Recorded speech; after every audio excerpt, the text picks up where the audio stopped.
The global food supply is facing vast challenges: uneven distribution of food, climate change, food loss and waste, malnutrition and obesity. With a growing population, we must collaborate to ensure a reliable supply of sustainable, safe, high-quality food to consumers all over the world, both now and in the future. Somewhere in the world, there's the perfect food business partner for you. A partner who can help grow your business in the global food arena. A business area characterized by enormous growth. It's highly likely that your future food business partner will come from Denmark. Even though our own agricultural area is relatively modest, Danish food production feeds 3 times our own population. Denmark is one of the market leaders in both primary and processed food production, food equipment and ingredients industry, know-how and research. Doing business with the Danish food cluster, you become a part of tomorrow's opportunities and solutions. In Denmark, successful researchers, entrepreneurs and food producers are already future-bound when it comes to their knowledge of resource efficiency, sustainability and innovation. Let's collaborate across nations to convert the global challenges into opportunities. Food Nation is a public-private partnership established by the Danish government and leading private organizations and companies working as a gateway for international stakeholders seeking information about Danish food solutions.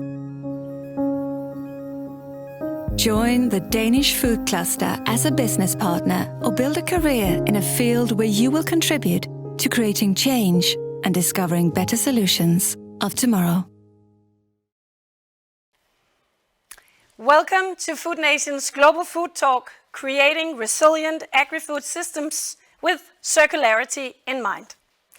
The aim with our series of Global Food Talks is to address how the world ensures safe and healthy food for everyone in a sustainable way. So my name is Lise Valbom and I'm the CEO of Food Nation, which is a public-private partnership. And I've been looking very much forward to welcome all of you here today, where we are live streaming from the Food Nation Visitor Center in Copenhagen. I would like to start with a very warm welcome to His Royal Highness Crown Prince Frederik of Denmark and Patron of Food Nation. Also, Minister Rasmus Prehn, Minister for Food, Agriculture and Fisheries, and of course, our speakers who will be with us here in the studio today, and all of you joining us with this Global Food Talk.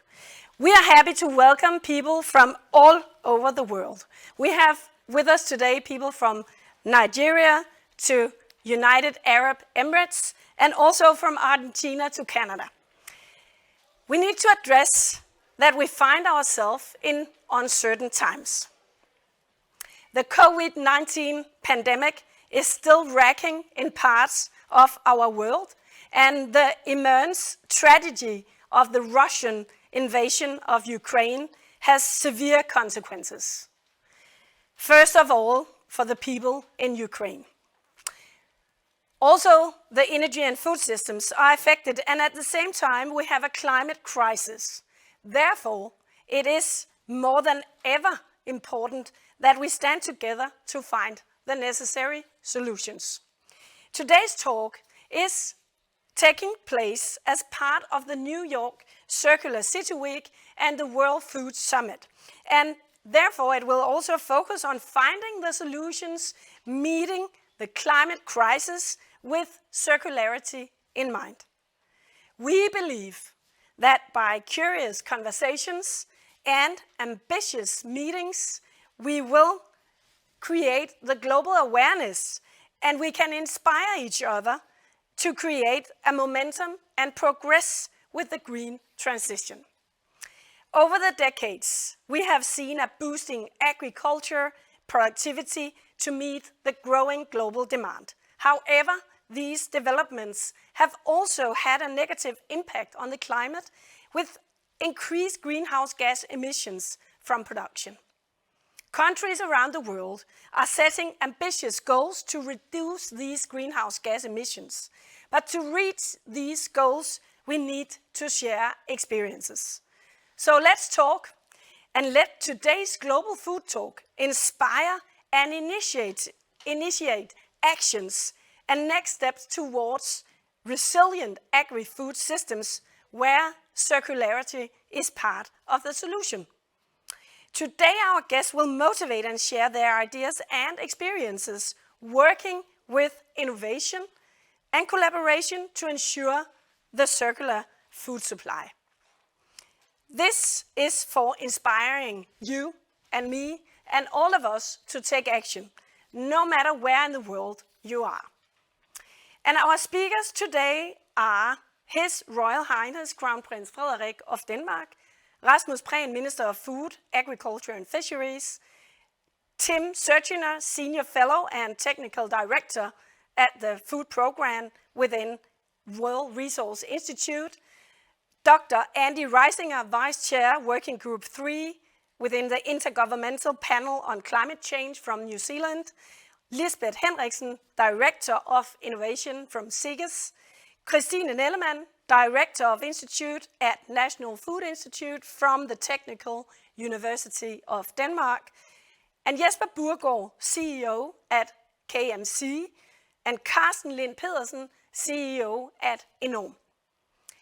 These are all powerful guests with deep insights into the national and global agriculture and food systems, and with high ambitions to creating change for a more sustainable future. That is why they are present here today, because the steps we take today will impact our future. I know this, because this morning I actually received a letter from the future, a letter that I would like now to share with all of you. To my lovely children and grandchildren, it's May 5, 2050. I just came back from grocery shopping and my bag is filled with crisp local produce from vertical farms. It is not only these new production methods that had positive effect on the climate, but also precision farming, digitalization and electrification of the sector have benefited our beautiful planet. I'm so thankful for the global actions the world has taken on climate actions since 2022, when I was just a young woman. Back then, the global food systems were responsible for a third of global anthropogenic greenhouse gas emissions. Constant land use change, primarily from clearing land for crop production or pasture, meant that the biodiversity of our ecosystem was being threatened. Water scarcity equally so. The warming climate was causing extreme floods and droughts, which in turn led to water crises all around the globe. I know it can be hard for you to imagine, but when I was young, we did not know how to overcome the climate crisis. What has happened since is not just a change in the food system, no. We have completely transformed our perception of modern agriculture. Nothing is lost or wasted. Circular processes, where surplus products go back into production and is upcycled, is the new normal, and the limited use of pesticides has resulted in increased biodiversity. All around the world, strong and dedicated partnerships between researchers, organizations and companies has been established in order to strengthen innovation across many different fields. And it worked flawlessly. It was in the 2030s the development reversed, and we started to develop new cropping and fertilization systems with greater focus on biodiverse arable systems and resilient crops with greater productivity. The animal and plant-based food production evolved, providing differentiated foods for everyone. Policymakers joined forces with NGOs, academia and the agriculture and food sector to promote transition towards a more climate-friendly production. Companies developed technologies such as cell-based alternatives to animal-based food, microbial and enzymatic upgrading of current and alternative feedstocks, such as ingredients from insects and blue biomasses. The planet in which I see my grey hair, lifelines and happy grandchildren today is the same planet on which we doubted its sustainable future just decades ago. But I want you to know, by standing together, sharing knowledge and experiences, history has taught us that we can overcome even the biggest challenges. Now the new sustainable world is no longer in her way. She's no longer a distant whisper in our ears. No, she's here, loud and proud as can be. With love, your Granny. So this letter inspires me, and hopefully all of you.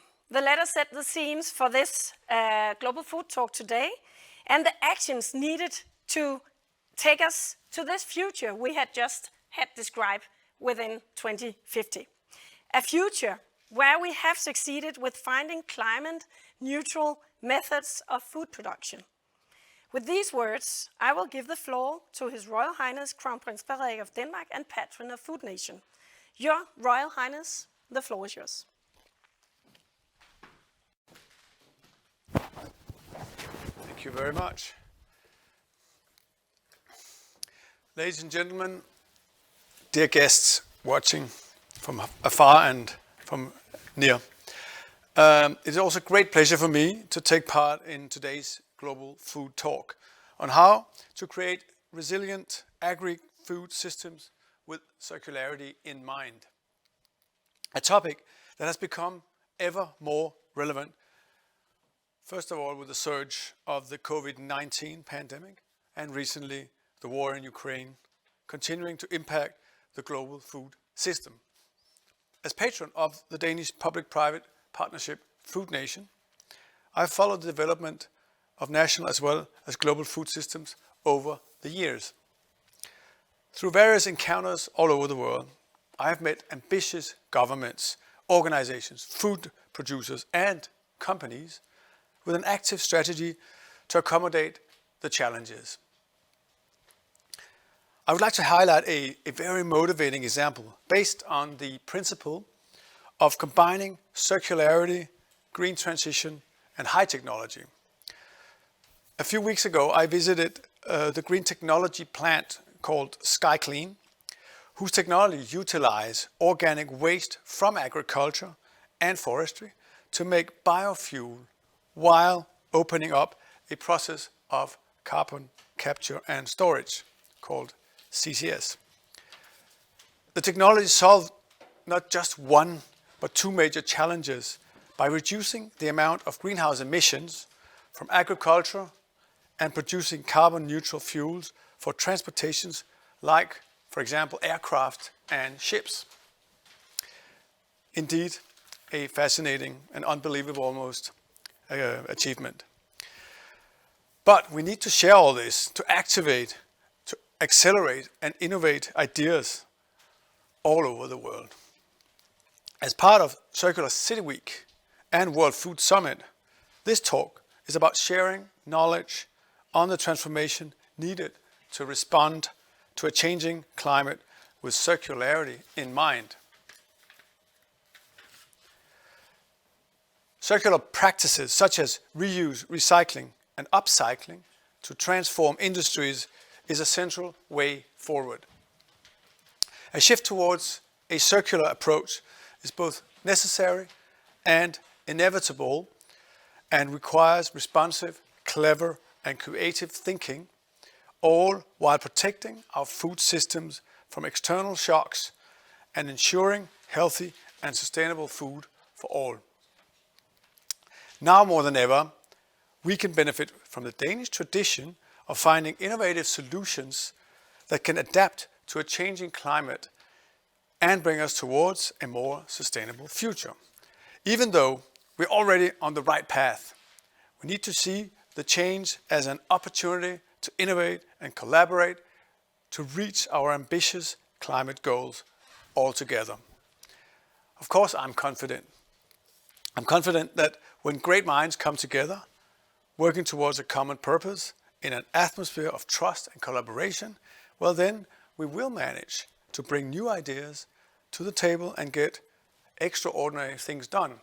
Just look at SkyClean. Today's Global Food Talk is of course an important starting point to share knowledge and experiences within and across borders to take actions and reach great results. I thank you very much. Thank you very much, Your Royal Highness. Thank you very much for your engagement and your motivating speech, and for highlighting this importance of working in partnerships before tackling the climate change. Thank you very, very much. So I'm quite sure our next speaker can agree on the words from His Royal Highness, because actions are needed when we look at the challenges ahead of us. I would like now to welcome Minister of Food, Agriculture and Fisheries, Mr. Rasmus Prehn, who will give his view on the importance of acting. Welcome, Minister Rasmus Prehn. Thank you very much, Lise, for this introduction. Your Royal Highness, ladies and gentlemen, I am pleased to be part of this global food talk on creating a resilient agri-food system with the added focus on circularity. This event is a side event to the World Food Summit that we are hosting today and tomorrow. Today at the World Food Summit, we have heard international political leaders, top officials and researchers from around the world discuss the most important issue concerning the transformation of food system to combat climate change. Tomorrow, we will go more into details about 4 central topics, namely healthy and sustainable diets, deforestation-free value chains, food loss and food waste, and the green transition of the global agricultural production. I'm very happy that we, as a small country, can gather so many people to discuss these critical issues. The resilience of our global agri-food system is currently under pressure. The brutal Russian invasion of Ukraine causes uncertainty in relation to our supply chains and food security. And we see major implications for food prices and production costs. We expect global food security will be a major challenge in the time to come. Some countries in the Middle East and North Africa import 60 to 90% of their maize and wheat from Russia and Ukraine. These countries will be severely affected. We have to discuss how to act on this. We want to use the green transformation of the agricultural sector to ensure a more stable and sustainable agricultural sector. Therefore, Denmark is pushing for a sustained focus on new and innovative green solutions. The Danish government has set an ambitious national target of 70% reduction in climate emission by 2030 compared to 1990. For the agricultural and forestry sector, the goal is to cut down greenhouse gas emission by 55 to 65% compared to 1990 emission. At the same time, the Danish agricultural sector itself aims to be entirely climate neutral in 2050. A key aspect when identifying solutions and approaches to the green transition is to think about circularity. This includes developing innovative solutions and approaches to reduce our reuse scarce resources while producing more food for a growing global population. A practical example of that is the use of wheat. As a byproduct of cheese-making processes, it can be used for other purposes. Instead of letting it go to waste, it can be converted into high-value milk power, or be used as protein and fiber-rich ingredients in other foods. The circularity approach in this example saves resources and proves high and byproduct may be used as a new nutritious food product. This is indeed climate-friendly solution. Another example of an innovative solution is grass protein and green biorefining. Hopefully, with biorefining, it will soon be possible to utilize the protein content of grass in a way that grass can be used as feed for chickens and pigs, but also as food for humans. For the Danish agri-food sector, we have identified different ways to reach the goal. Firstly, the development of biorefining of waste and residues of produce renewable energy as well as biochar that can offset CO2 emissions. Secondly, manure handling and feed additives that can reduce greenhouse gas emissions. Thirdly, conversion to more plant production as a key element in the green transition. And finally, an increased conversion to organic land use will promote production with fewer pesticides to the benefit of the climate, environment, and to drinking water and nature. These are good examples of actions and concrete solutions that we need to speed up. The Danish agri-food sector has a strong tradition for innovation. I am certain that the sector is well turned to finding new ways to meet the growing global demands and emerging trends such as circularity. Our planet has enough resources to feed us all if we do it right. There are no easy solutions, no easy fix. Therefore, let us cooperate across nations and between public and private sectors. Together, we can convert these global challenges into an opportunity for ourselves and for the generations to come. Together, we can come up with the necessary innovations and solutions to transforming our agri-food system to ensure that healthy and sustainable food is available to us all. Thank you very much indeed. Thank you very much, Minister Rasmus Prehn. Thank you very much for this inspiring speech, and thank you for taking these very ambitious steps towards the right direction, changing to a climate neutral agri-food system.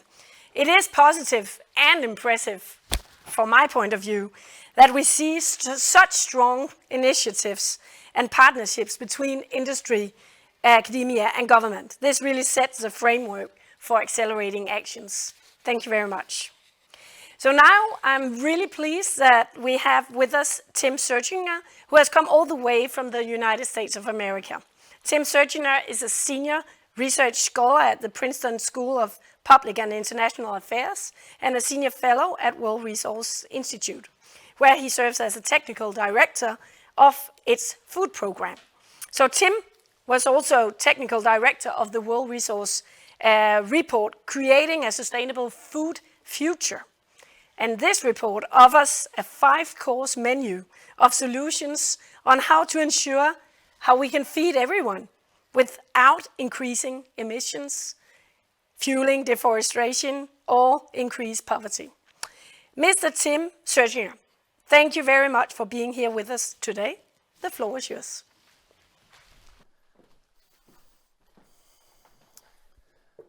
Well, thank you very much, and it's a real pleasure to be here. And my job at first is just to describe the magnitude of the challenge and why huge efforts are needed.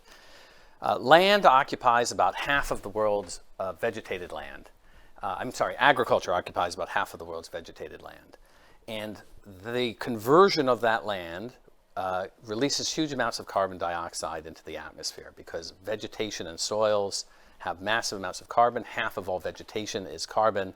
And when we clear forests for agriculture, we release that carbon into the atmosphere. About a quarter of all the carbon in the atmosphere today that humans added came from agricultural clearing. And unfortunately, we need a lot more food. The population is going to grow. Most of the world today consumes almost no meat and milk, or very little meat and milk, about a quarter or less of the meat and milk consumed by the average people in the West. And as people get a little wealthier And as the population grows, there's going to be a huge additional demand for food. So we probably need about 50% more food in the world by 2050. And yet agriculture is the source of about 1/4 of the world's greenhouse gas emissions. And to solve climate change, we need to at least reduce that by 2/3 and probably entirely, which means we have to produce 50% more food without expanding agricultural land, and at the same time while reducing or maybe even eliminating the net production emissions from agriculture. Well, how do you do that? Well, our philosophy in our report, what we describe is a plan that you could be called produce, protect, reduce, and restore. So we need to produce more food on the same land. There is no solution that doesn't involve large increases in yields, improvements in agricultural feeding efficiency, which in much of the world is not particularly efficient, and those have to be capable of increasing our food production dramatically. In fact, if we tried to feed the world in 2050 with today's farms, we would end up clearing an area of land equal to about 4 times the continental United States. We would basically not have any tropical or temperate forests left. So we need to produce more food on the same land. But we also need to produce it in a way that is a lot less polluting, has a lot fewer production emissions, basically through increased natural resource. And I'll come back with some examples for that. We also need to reduce our demand for land by reducing the consumption that requires huge amounts of land. So that means we need to shift the people in the world who eat large quantities of meat and milk, and particularly beef, need to reduce their consumption of meat and milk. And basically, for an American, for an example, beef is about 3% of the average person's calories, and yet it's about 50% of the emissions and 50% of the land use. So to make room for those people in the world who eat almost no meat and milk, wealthier people have to reduce their consumption. It doesn't mean you have to get rid of it entirely, but you have to reduce your consumption. So we need to produce it more efficiently, even more efficiently than we do now. Consumption is going to go up because of all the people in the world who eat very little today, but then we also need to have big consumers consume less. And part of all of this is going to have a big emphasis on innovation. Just as the energy sector could never have contemplated becoming carbon neutral 25 years ago with using the solar cells, the wind power, the electric engines that were available then, the batteries that were available then, they had to innovate in the energy sector to the point, and they still have to innovate, but where we now know where the paths are, we need a whole range of innovations in the agricultural sector. Some have been mentioned by the previous speakers. We need to have forms of fertilizer that are less likely to escape, that hold themselves in. We need to have plants or plant microbes that can help to use fertilizer more efficiently, maybe even fix more nitrogen. We need to have new mechanisms for reducing the methane that's produced by beef, by cattle and sheep and goats. So we need to do that too. Now, we also said protect. So we're having massive land conversion. That conversion is going on mainly in the tropics today. And there's a huge challenge in producing all the food on existing land in much of the tropics, particularly Africa, but also as Latin America is a big food supply. In fact, Europe imports huge amounts of food from the tropics and is a net importer of food when you count it from the land use. So we need to help those countries to increase their food production, but part of that is that as food production is increased, it needs to be combined with governance to protect forests. So that's the protect part. And then if we do all of that well enough, we can also restore forests and other lands, restore peatlands, which are huge sources of emissions. In that way, we can regain some additional carbon. We also have to avoid mistakes. So part of this is using, as people have talked about, using waste more wisely, reducing our food loss and waste. These are part of the circular economy. But what we don't want to do is use land for biofuels. And right now, I think that's a real risk. It doesn't matter whether it's food crops or energy crops. We need all the agricultural land in the world to be producing food because that's a huge challenge as it is. Today we're facing a food crisis because of the war, the loss of Ukrainian wheat exports and other grain exports, the loss of their sunflower oil. We could replace all of Ukraine's food exports by cutting grain-based ethanol in the US and Europe by 50%. And there is a policy being contemplated now, the Fit for 55 plan, that would make the mistake of devoting 20% of Europe's agricultural land, or cropland, to energy crops. And that's not what we need to do. We need to use our land, our fixed amount of land, to produce food, more food on the same land, not to offshore. And if we do that really well, we can then restore. So produce, protect, reduce, and restore, innovation. Denmark has an important role to play because Denmark is a leader in agricultural innovation. It's very intensive, it's efficient in its food production, makes it even harder in some ways to make improvements, but it can help show the way in terms of the innovations that are needed to feed the rest of the world, for all the world to feed itself while achieving this zero carbon future.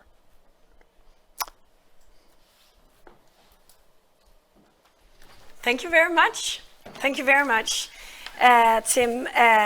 This was really inspiring, and thank you for taking us through your important work here. I think we have a few questions ready to discuss right here now. So, first of all, you were talking about the importance of protecting the forest and the land. So maybe you could elaborate a little bit on that part about the land use issue, both here in Europe, but also worldwide. It's a great question. So Europe basically cleared its land dramatically 100 years ago or 150 years ago. And Europe had a growing population at the time. Europe's now has shrunk and restored some of its forest, in part by increasing yields, and in part by the simple fact that its population has more or less stabilized.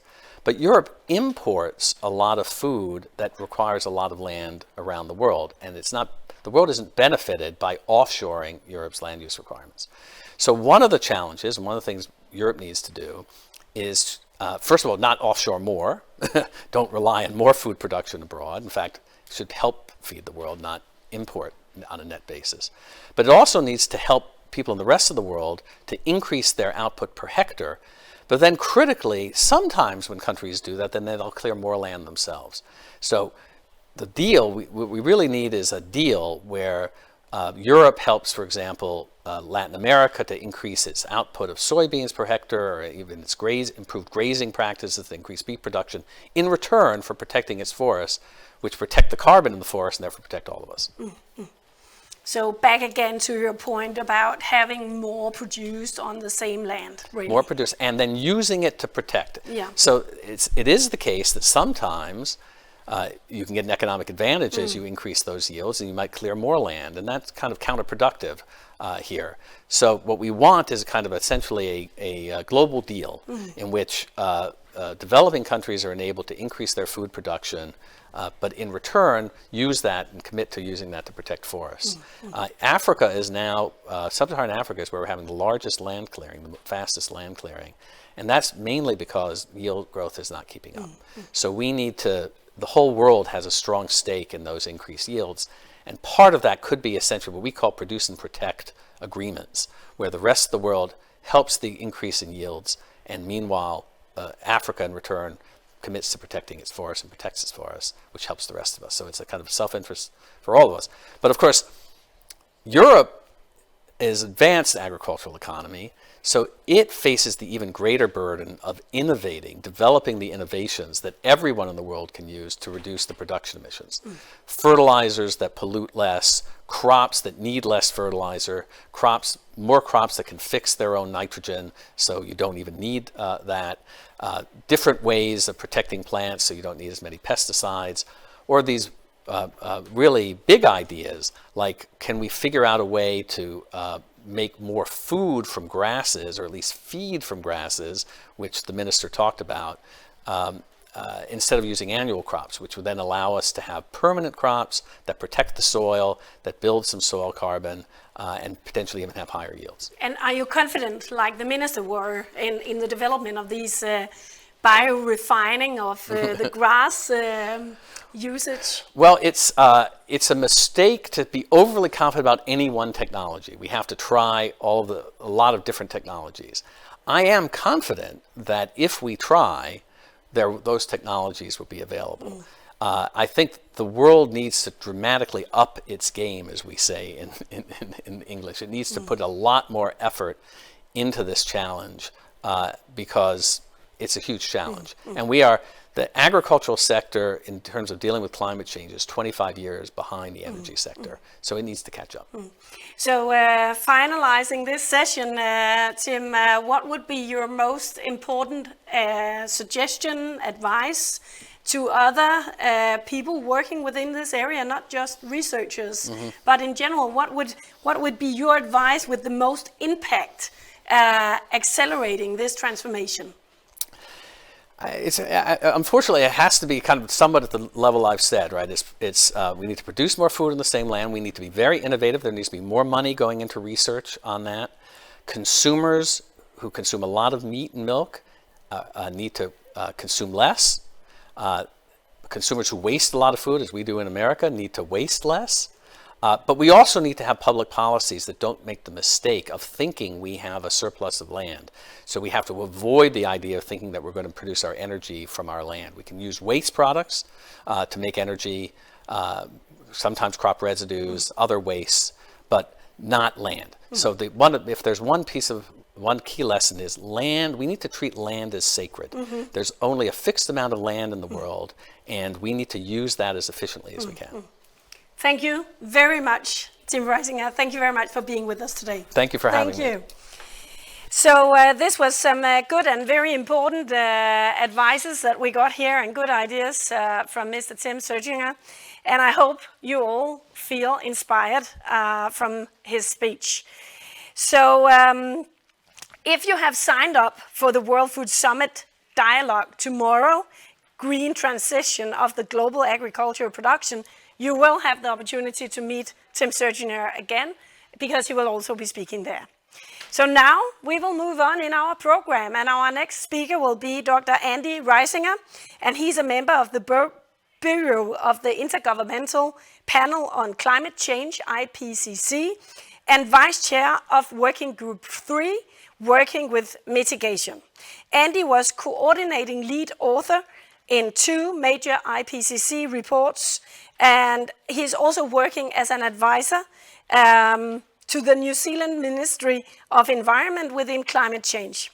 So Andy has a background as Deputy Director for the New Zealand Agriculture Greenhouse Gas Research Centre, which is a public-private centre working with both industry and the public sector to develop and extend ways of reducing New Zealand's and the global agriculture greenhouse gas emissions. So Dr. Andy Reisinger will give his perspective on which initiatives are needed to implement in the agriculture and food sector to become more climate neutral. Dr. Reisinger is living in New Zealand and is therefore with us today on a video.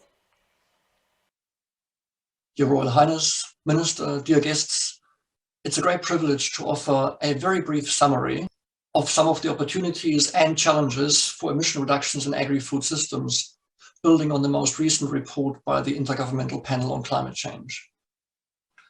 Let's start with the challenges. Unless there are immediate and deep emission reductions across all sectors, limiting global warming to 1.5 degrees is beyond reach. In fact, emissions from human activities are now at the highest level in human history. The left-hand panel shows you the rise in all major groups of greenhouse gases over the last 30 years, comprised of carbon dioxide from fossil fuel and industry in light blue, carbon dioxide from land use change and forestry in orange, methane in red, nitrous oxide in blue, and fluorinated gases in green. On the right-hand side, you see the actual contribution of those emissions to observed warming, dominated by carbon dioxide, but followed closely by methane. And it is important to recognize that the agri-food sector across the entire supply chain from farm to fork is estimated to account for about 30% of global greenhouse gas emissions, spanning across all major groups of gases. So addressing emissions from agri-food system is a prerequisite for addressing the challenge of climate change. There are, of course, a variety of mitigation options across the different elements of the agri-food system in agriculture, land use change, energy, industry, and waste. Some of those intervention options are well known, but there are also some interesting new technologies from the use of genetics, inhibitors, novel food sources and production systems on the side of agriculture. There is a wide portfolio of well-practiced mitigation options consisting of protection and restoration of ecosystems and agroforestry and land use change, and a wide range of interventions possible in energy, industry, and waste systems. But a key message, of course, particularly from a perspective of circularity of food system, is that it's the combination of those interventions that really unlocks a greater mitigation potential. For example, sustainable intensification and consideration of biodiversity not only reduces emissions at the farm level from agriculture, but it also enables land sharing and sparing for sustainable biomass supply and carbon dioxide removal from land systems. Equally, integration with energy and industry systems enables mixed land uses to not only produce food, but also bioenergy, solar and wind renewable energy sources, and multiple products, food, energy, biochar, and novel biomaterials. At a yet greater level of integration, dietary change and reduced food loss and waste can be important to not only enable direct emission reductions, but also to increase land use change for carbon dioxide sequestration and the use of biomass for energy systems without jeopardizing food security. And international markets play an important role to enable globally the most efficient use of land resources. At the same time, we all know that international markets can lead to food price spikes, such as indeed we're expecting to happen in many parts of the world related to the Russian invasion of Ukraine. So what are the policies that can help unlock this mitigation potential? Within agriculture, land use change, energy, industry, and waste systems, there is a range of policies, but in particular in agriculture, the use of direct climate change policies is rather underdeveloped. There are indirect pollutant limits, but very limited engagement with greenhouse gases directly or awareness or monitoring of emissions. But there is rising consumer awareness and indeed a growing recognition that addressing mitigation has to go hand in hand with biodiversity protection. In land use change, there is a wide range of programs and efforts underway, but land use change is still treated separately outside of mainstream climate policy, which tends to limit its integration with agriculture or the use for carbon dioxide removal in the context of protecting food security. Energy, industry, and waste are topics of mainstream climate policy, but interventions there don't tend to be tailored towards food systems, resulting in systemic and regulatory barriers and often contradictory market trends. It is also important to recognize that achieving circularity and unlocking the full mitigation potential across the agri-food system relies on integration of traditionally separate policy domains, not just climate policy, but policies across agriculture, forestry, environment, biodiversity, transport, public health, energy, industry, waste, and retail. Only by interlocking policy interventions can we really achieve the objectives of greenhouse gas emission reductions while protecting livelihoods, while achieving sustainable development goals. It is also important to recognize that circularity comes at different levels of scale, and what's circular at the individual farm system can still have inadvertent consequences and negative trade-offs at a regional, continental, or indeed global scale. So the governance of land use, including land use transitions, and for example, through the use of sustainable supply chain standards, is necessary to ensure that circularity, the efficient reuse of resources, can stretch across scales. Land tenure rights, fair markets, gender equality, and safety nets are generally recognized as key ingredients, especially in developing countries, to enable farmers to undertake system transitions without exposing themselves and their families to major risks. International coordination is therefore critical, not just of direct climate change policies, but also upscaling of climate finance, technology transfer, and capacity building. And last but not least, I want to circle back to the importance of demand-side approaches, which are a prerequisite to enable circularity at scale, such as the use of livestock systems that use only low opportunity cost biomass rather than increasing the demand for biomass production elsewhere to meet ever-growing demands. These are all challenges that are discussed in much more detail within the 6th assessment report by Working Group 3. I particularly refer to chapters 7 and 12 that deal with agriculture, land use change, and also food systems, but also chapter 5, for example, which has a more detailed discussion of demand-side interventions and the role of services to achieve decent living standards for all while achieving deep emission reductions. I thank you very much for your attention, and I wish you all the best for your further discussions at this workshop.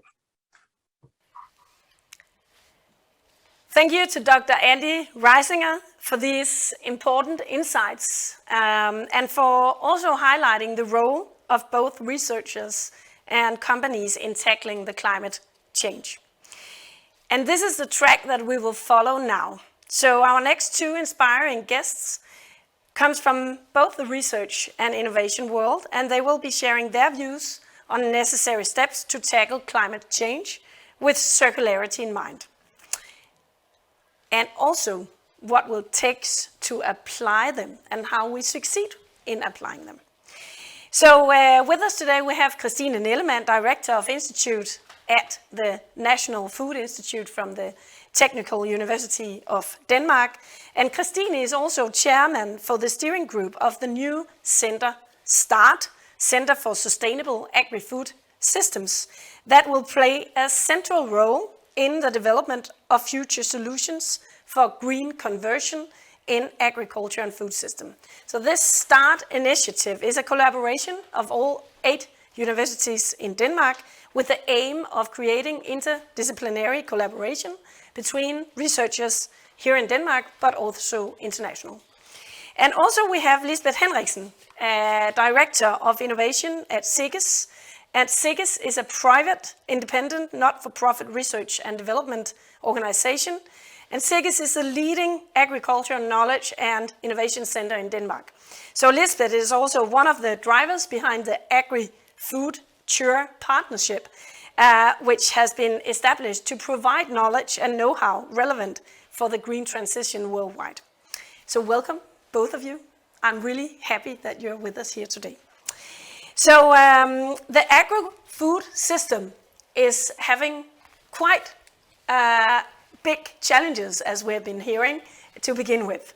So at the same time, we've put quite strong effort in doing active things in the agri-food systems for many years, and finding new measures on applying them and really doing it in an active way. But climate change persists, and more and better solutions is necessary, as we both heard Tim and Andy underlying just before. So let me start with you, Christine. From a science-based approach, how do you think that we, in the best possible way, reach climate neutrality in the international agriculture and food system? What are your perspectives on it? It's a huge question, I know. It's a huge question, but coming from where I do, but also in general, I think science is going to be the basic part of it. We do not have the technology yet, we do not have the solutions yet. So I think that universities, academia, science is going to play a huge role here. Us as scientists, we're actually very fortunate. We work within areas where we do not have the solutions. We work very long term. We don't need to have a positive business case from the beginning, so we can really put ourselves into these questions that are actually very challenging, that we need to work on for a long time, without the technology ready yet, without the business case ready yet. So this is the curiosity, using the competences, all these things, and working cross-disciplinary is going to be part of the solution. And then the long-term perspective. And the very long-term perspective. Yeah. Okay, I think we should get back to the curiosity a little bit later. That will be good. But Christine, you highlight this science-based, knowledge-based fundament in reaching the necessary development. But we need to get that science out and living. So Lisbeth, from your perspective, from the innovation perspective, what do you find as the most necessary steps to take in order to reach the necessary changes? Well, I think one of the very important things is to kind of shorten the knowledge production chain, if you like, and bring companies and researchers, universities, academia closer together. By doing this, we can continuously and faster develop the solutions that will make an impact in the end for the end users or consumers. And that is kind of what we're working on in our new partnership, is bringing implementation and research closer together. But I think what we also need to remember, that is just one very important part, obviously, of accelerating the green transition, but we also need fundamentally the funding for the work that needs to be done. Of course, yeah. So now we know the long-term knowledge and of course the funding for doing it. But Christine, I know you have been working within this area for quite a long time. And I know you have already good solutions out there. We know the technologies. So what kind of areas would you highlight as the important technologies that we need to implement from a science-based perspective? I think at least 4 areas when I look at it. So circularity being very much in the center of this. We need to think in a whole circular thinking about the food systems. And this comes in line with something we have been doing for many, many years, but we need to do it even more. We need to take into the food losses, side streams. We need to valorize and utilize many of the bioactive compounds that are in these side streams. And we often, if I should come with an example, we often forget the marine area actually. So I would like to highlight when we eat fish fillet, we discard and we throw out like 70% of this fish. So actually to use all the protein, the lipids, everything from the rest of the fish would be very important. So things like that, and that's within all food product areas, I would say. So we need to break down the residues and use that for food actually, right? So and get to know how to use it. Yeah. And we know some, but there's so much more to find. So that will be one part. So the circularity. So circularity, you mentioned 4 areas. The next one being sustainable and healthy diets. We heard just before, right, from one of the talks that this area is very important. And that's from DTU side, we make the scientific basis for the government to come up with a new guidelines for a sustainable and healthy diet. Actually, if we Danes ate just from the previous one or follow the previous guidelines, that would actually already lower our CO2 impact. But we don't always do what we're told to. But if we could go in and change food items within food products, so instead of eating beef or lamb, we could eat pork or chicken. Instead of eating shrimps, we could eat mussels. You know, there are many things we could actually do, each one of us, to lower this. But it actually takes a lot of science to make sure that we are really getting everything in place, looking into everything, what's locally produced. Is that better than produced in Southern Europe or whatever, right? So this takes a lot of mathematical modeling actually and science to figure out. So that would be one thing. And also we try to support the government and municipalities in buying more sustainable. So we are coming out with a report on procurement. And that could actually both be, of course, they could kind of make industry more interested in new innovative products, more plant-based, for example. But it could also mean that us consumers get more used to eating a little bit differently, right? Because we are in Denmark very used to eating a lot of meat, for example. So I'm hearing you saying that we need a little more guidance as consumers in what we should actually eat. I think we'll get back to that, Christine. But Lisbeth, you know what? I mean, you are, of course, both of you covering the whole food value chain from farm to fork. And I'm very curious about if you should kind of point into this value chain, where do you see the biggest both challenges, but maybe also possibilities in creating change? I think first and foremost, it's important that everyone in the food value chain takes responsibility for the green transition. So that it's not, we don't keep pointing at someone else needs to solve this. It's not the consumers, it's not the processing plants, it's not the farmers, it's everyone. And I think that is important to understand, and it's important to acknowledge. I think in terms of circularity, Christine is touching on it in her answer to you before, there's definitely some really interesting perspectives that would bring the whole food value chain together.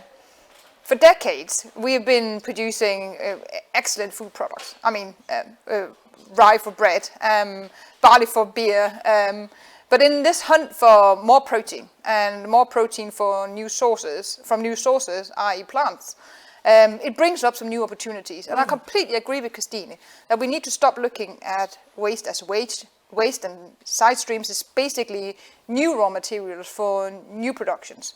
So if we can develop the technology to accelerate the use of these new raw materials and use them for energy, green energy, or for materials, sustainable building materials, for example, or clothes and food, I think that will be really beneficial for all of us. And to get to that point, Lisbeth, who will be the most important stakeholders? Can you highlight someone across the value chain, or is it everyone? Everyone just need to look at the resources like that. It's a bit tough to say everyone, but it is basically everyone, because in order to utilize opportunities like that fully, we need from the primary side to be able to produce the source that may be crops or whatever, peas or whatever needed. We need to be able to produce that, the right sort. Then we need to invest in some technology that can actually produce the biomasses and produce these and utilize these side streams. And then obviously there needs to be a product development part. And in the end, some consumers. Because in the end, if no one wants to buy the products and they don't have a value, they will never reach an impact or an effect, or create an effect. So I think we need to understand there are really three things in it, and three things that support the green transition and circularity in combination. It is technology, it's value of the product, and it's also impact on what we want to create an impact on, for example, the climate. So I need one good advice from both of you, because we have people with us from the whole world, and this is about sharing good ideas and sharing advices. So Christine, from your point of view, being a research leader, what would be your most important advice for other business or research leaders to take the important steps for action? It is definitely to collaborate about this. These challenges are much bigger than each of us and each organization. So we need to collaborate across industry boundaries, across nations, and across universities, like we do in START with all Danish universities, right? So it's definitely important to collaborate. And as you said, I've been in the food science for many, many years, more than 20. And I think I know scientists at all universities, but again, I know the scientists that are a bit like me, right? Studying within technology, biology. So I have never really collaborated and spoken the same language as people doing research within humanities, social sciences. So we actually need everybody on board, and we need consumer organizations. Are we asking the right questions? Are we coming up with the right solutions that can actually help? And there we need industry as well a lot. So collaboration, so get curious about each other, work together, share data. That's extremely difficult also, right? So in that respect, we can really make a difference, and that's globally. So being curious on this interdisciplinarity that we really need as a key to move forward. To make the impact, as Lisbeth said, because actually to come up with solutions with an impact. And that we should learn also as scientists, that actually going out there where it's not that easy can make a bigger impact, and we can really come up with some new solutions. And Lisbeth, what would be your best advice to other leaders working within innovation?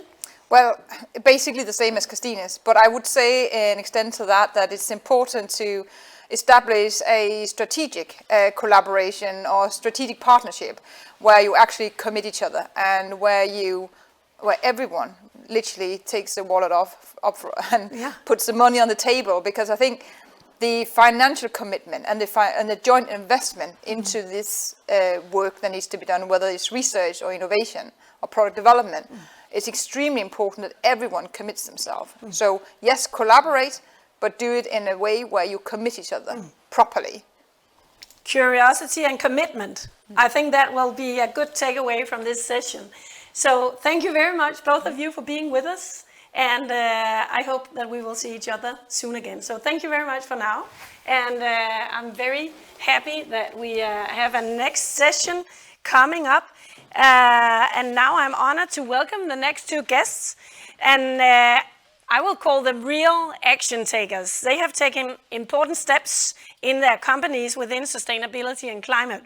And they will share some of the specific solutions that they are working with, and also how they are looking into the future to move forward to create these resilient systems where circularity plays an important role. So let me introduce to you Jesper Burgaard, CEO at KMC. KMC is a cooperative owned by the Danish potato growers, developing, producing and exporting potato-based ingredients for food, feed and other products for more than 80 countries. Also, we have with us today Carsten Pedersen, CEO at Enorm. So Enorm is an insect startup biofactory which produces insects, proteins as a sustainable alternative to traditional sources for feedstuff. So I need both of you to join me right here now. So we have Jesper joining me right here and Carsten joining me over here. Thank you very much for being with us. Welcome. You're welcome. Both of you. So it has been an interesting discussion so far, and as we just heard both Lisbeth and Christine mention, we are talking about circularity and these upcycling production, which is exactly what you are working on, Jesper. So I have a question for both of you. So keeping this climate change in mind and the fact that the growing world population demands more food, we need this effective upcycling to have this sustainable food production. I think that was quite clear that we have heard that from now. But I'm really curious, and I want you both to reflect on the question on how your companies contribute to this climate neutral food production and at the same time run a meaningful business. So Jesper from KMC, what is your reflection on this? I think in KMC we mainly do it in two directions. First thing is circularity. We have been working that for more than 80 years, I would say, from the beginning. We are farmer owned, so farmers, they know about that. You need to utilize your resources as utmost as you at all can. The other thing is, and we've used that for many years in all the businesses, part of our DNA, and it's essential to bring the business to where we are now. And it actually is also a good business to do it, because you find out new products you can make out of the side streams, and you can innovate on these products also to build up another business than your main business you had in the beginning. Mm-hmm. And then the other part we have focused on is to replace animal ingredients in food applications and replace them with plant-based ingredients from potatoes. So we have been experts in that, and that's also a good thing for the climate to do that. So thank you very much for highlighting both the importance of your owner structure being a cooperative and the DNA of your company having this side stream focus, which is of course really interesting in this context. So Carsten, you are the CEO of Enorm, a completely brand new area, an insect biofactory. What is your reflection on running this sustainable business and earning money at the same time? Yeah, well, full of respect for what Jesper is doing, but I know if you produce food, there will still be a loss. In average in the world, we have a loss 30 to 40% in the food chain before we really have gained what we want, food for every people. And what we in Enorm can offer is actually a kind of symbiosis for the companies like Jesper and other companies which are in the food and agri industry, because our insects actually live from the waste streams from the food industry. So in Enorm, we have cracked the code to how to make the management to grow the larvae, the technology to support it, to make a real safe and good product for animal feed at this point. And what we can do is actually, we have this black soldier fly larvae, which live in liquid feed, waste streams from the food industry. And they can grow from, well, you have to imagine, on day 0, we have 25 kilo of small baby larvae coming out, hatching out from the egg. 12 days later, the same larvae have turned into 100 ton of larvae. So they need a lot of waste. In our case, we don't think it as a waste, we think it as a resource, as food for our larvae, or feed for our larvae. What can we do with these larvae? We will end up producing 100 ton of larvae per day. On a yearly basis, if we calculate on pure protein, it's approximately 6,500 tons of protein we can make. We can, match up with something else, we can compare it. Maybe it's not maybe fair to compare it with soy protein, but if you want to make the same amount of protein in soy, you will need to have 7,000 hectares to grow it. We have 7,000 square meters stable to make the same. If we compared square meter to square meter, it's 70 million square meter you need to produce this amount of soy protein that we can make in our stables. So we are efficient. We can support the industry.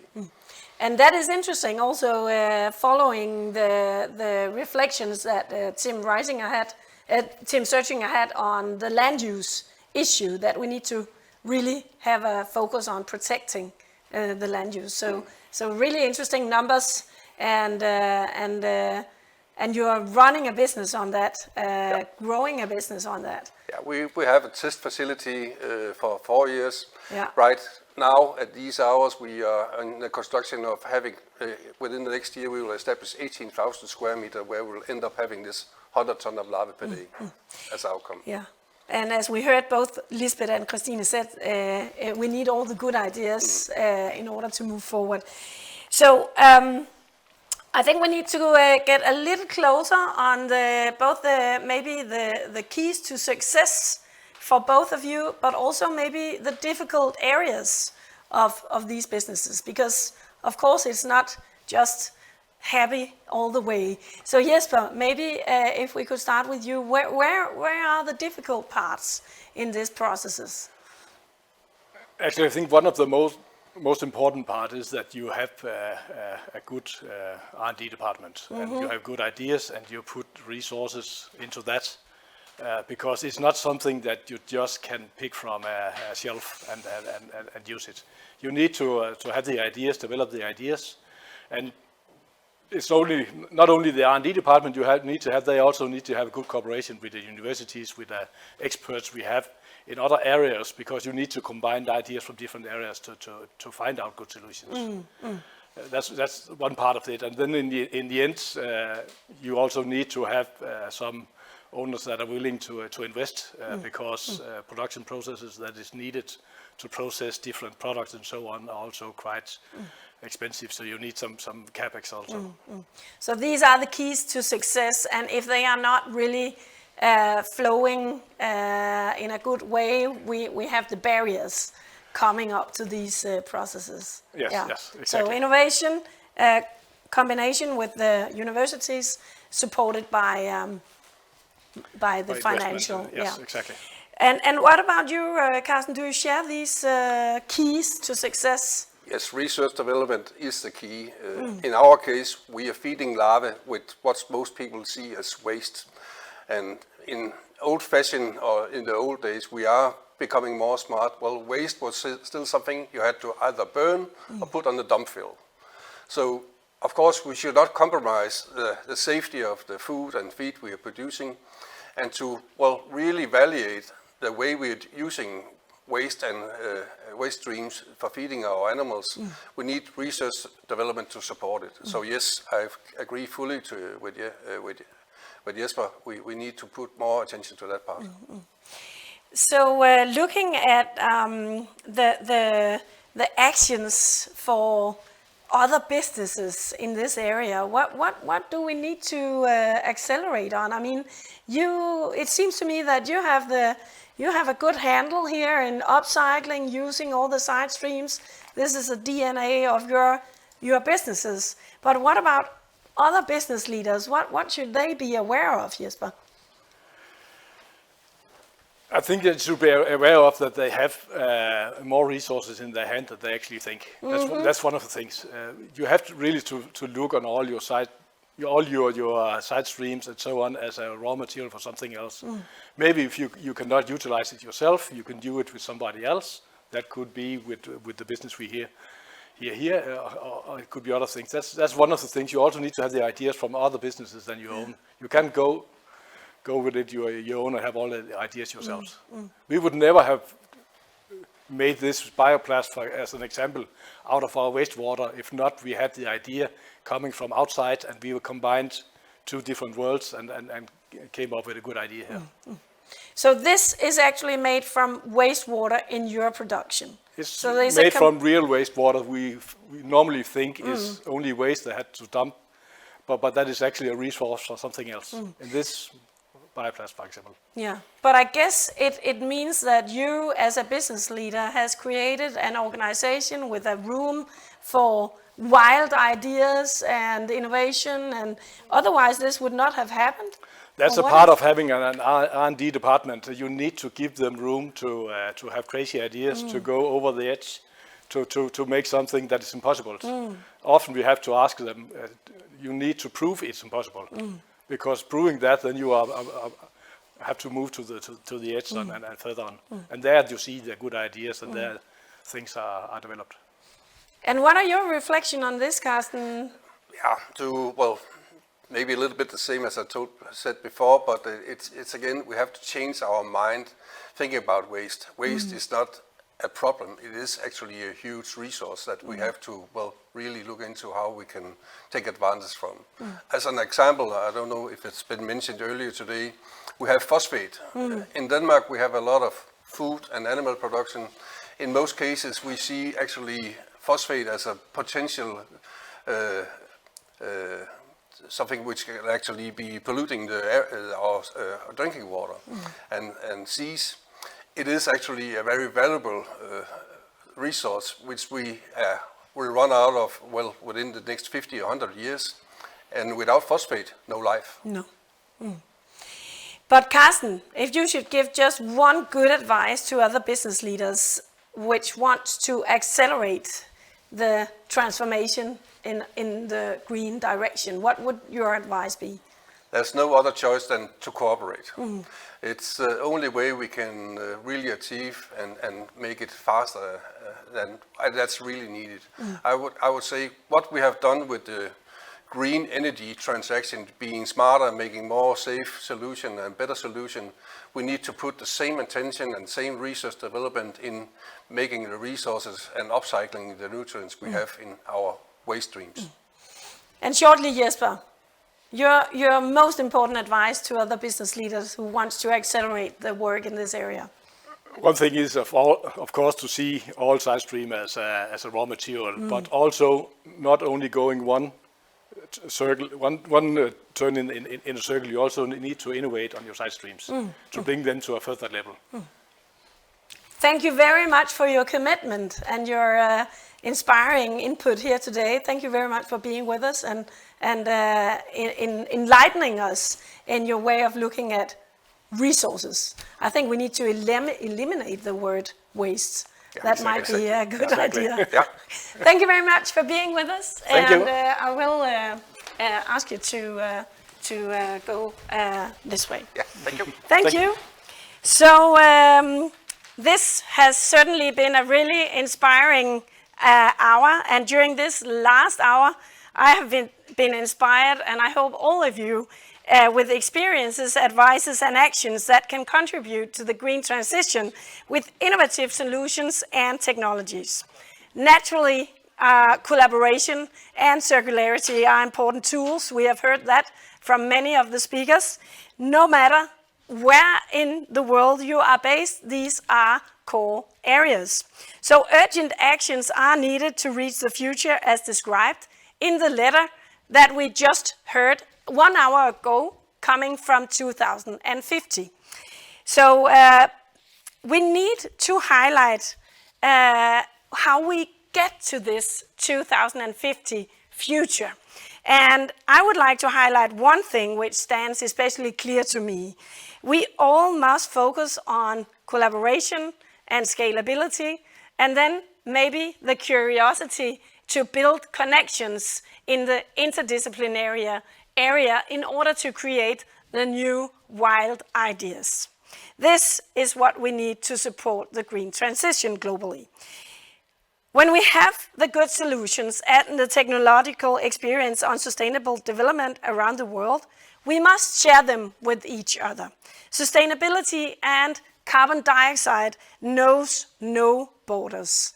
So therefore, I am happy to hear about all these good initiatives that we have heard today, from governments, organizations, universities, and companies that have worked with the climate neutral transition for many years and still have these high ambitions to increase the transformation around the world. And I will encourage all of you to share your good ideas and don't hesitate to tag on Twitter, for example, the Food Nation Denmark account. That will be great, and this is how we share ideas.